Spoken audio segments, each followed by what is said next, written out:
Hello everyone, welcome to Kashmiri recipes. আজি chilli chicken বনাইছো। Chilli chicken বহুত tasty হয় খাবলৈ। চাও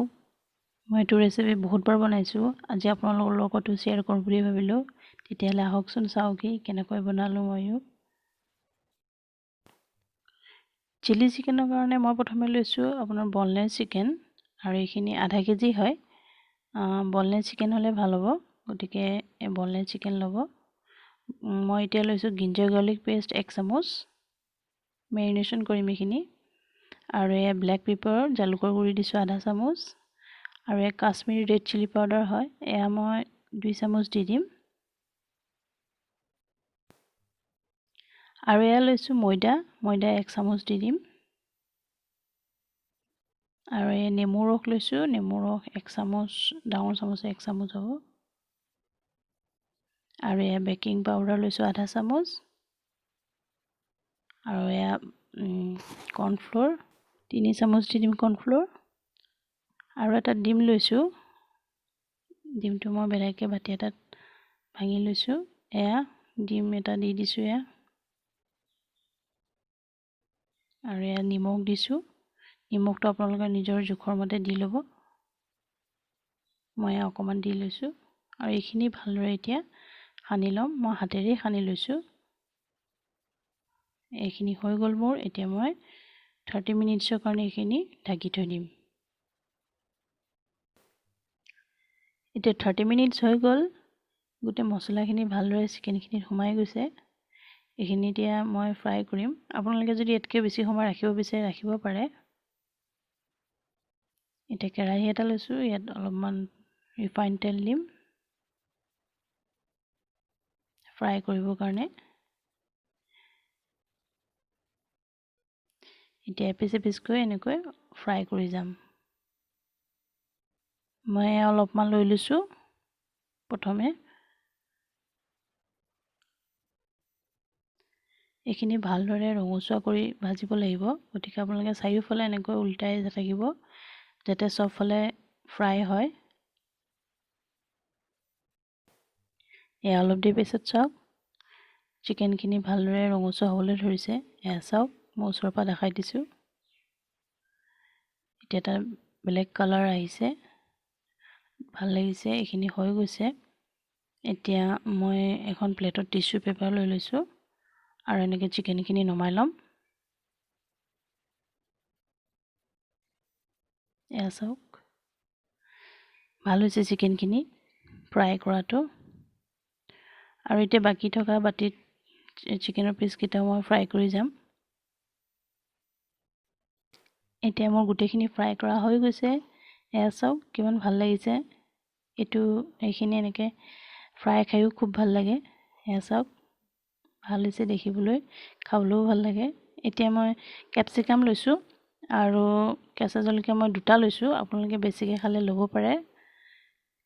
এতিয়া ক্যাপসিকাম এটাটো মই কাটি ললো আৰু এটা মই আপোনালোকক কাটি দেখুৱাইছো এনেকৈ মাজত দুই টুকুৰ কৰি ল'ব আজি মই সৰুটোৱে পালো ডাঙৰটো দিও বনাও আপোনালোকৰ লগত যদি ডাঙৰটো থাকে হেতু দিও বনাব পাৰে ডাঙৰ সৰু দুটা দিয়ে বনাব পাৰে ইয়াৰ ভিতৰ গুটিখিনি এৰুৱাই লম এয়া চাওক ভালদৰে সাফা কৰি লৈছো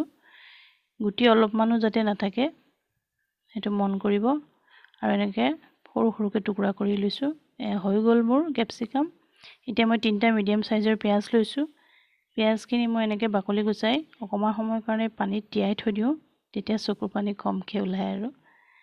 এনেকৈ চাৰি টুকুৰ কৰি লৈছো ইয়াত আপোনাৰ পিয়াজটো মিহিমিহিকে কাটাৰ প্ৰয়োজন থাকে ইয়াত আপুনি এনেকৈ এচকলকে এৰুৱাই যাব লাগে চিলি ফিছত আপোনাৰ এনেকৈ এটোৱে ষ্টাইল আৰু পিয়াজ কাটাৰ আপোনাৰ পিয়াজটো এনেকৈ দিয়ে ক্যাপসিকামখিনিও স্কয়াৰ সাইজত কাটি লয় এনেকৈ মই গুটেখিনি এৰুৱাই যাম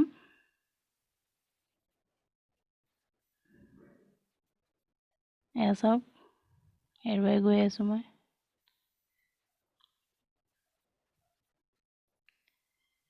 এতিয়া এটা কেৰাহী লৈছো এই চিকেন ভাজা কেৰাহীটোৱে হয় তেল অকমান থাকি গৈছিলে ইয়াতে মই গিঞ্জাৰ দিছো আদা সৰুকে টুকুৰা কৰি দিছো আৰু নহৰু দিছো সৰুকৈ টুকুৰা কৰি দিছো 1 চামুচ সমান আৰু এই কেঁচা জলকীয়া দুটা এনেকৈ মাজতে ফালি দিছোঁ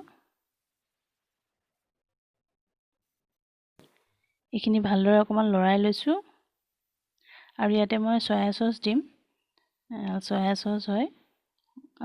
1 চামুচ দি দিম আৰু এই টমেটো সস 2 চামুচ লৈছোঁ ইয়াত মই ৰেড চিলি সস আৰু গ্ৰীন চিলি সসটো ব্যৱহাৰ কৰা নাই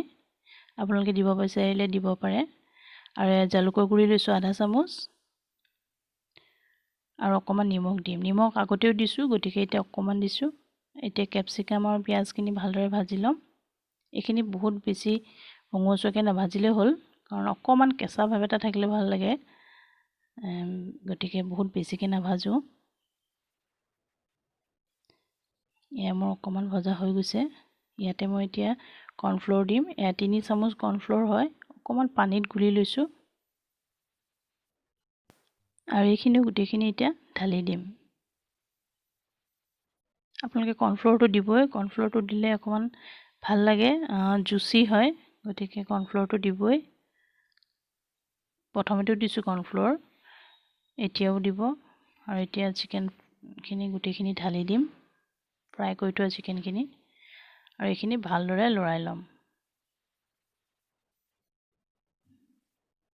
আৰু এইখিনি অকমান সময়ৰ কাৰণে 5 মিনিট মানৰ কাৰণে ঢাকি থম 5 মিনিট সময় ঢাকি থৈছিলোঁ মিডিয়াম ফ্লেমত এয়া চাওক এইখিনি হৈ গৈছে ইমান ধুনীয়া জুচি হৈছে খাবলৈ খুব ভাল লাগে এনেকৈ এয়া চাওক এইখিনি মোৰ হৈ গৈছে মই প্লেট এখনত এতিয়া নমাই ল'ম এয়া চাওক প্লেট এখনত মই সজাই লৈছোঁ অকমান ধনিয়া পাত ওপৰত দি দিছোঁ কিমান ভাল লাগিছে নহয়নে ৰেষ্টুৰেণ্টৰ নিচিনাই লাগিছেনে আপোনালোকেও এনেকৈ ঘৰত বনাবচোন আৰু কমেণ্ট কৰি মোক জনাব কেনেকুৱা পালে আপোনালোকে এইখিনি ৰুটি বা নান আৰু ভাতৰ লগতো খাব পাৰে এয়া চাওক কিমান ভাল লাগিছে ভিডিঅ'টো ভাল পালে প্লিজ লাইক আৰু সাবস্ক্ৰাইব কৰি ল'ব নেক্সট ভিডিঅ'লৈ আকৌ আহিম তেতিয়ালৈকে বাই বাই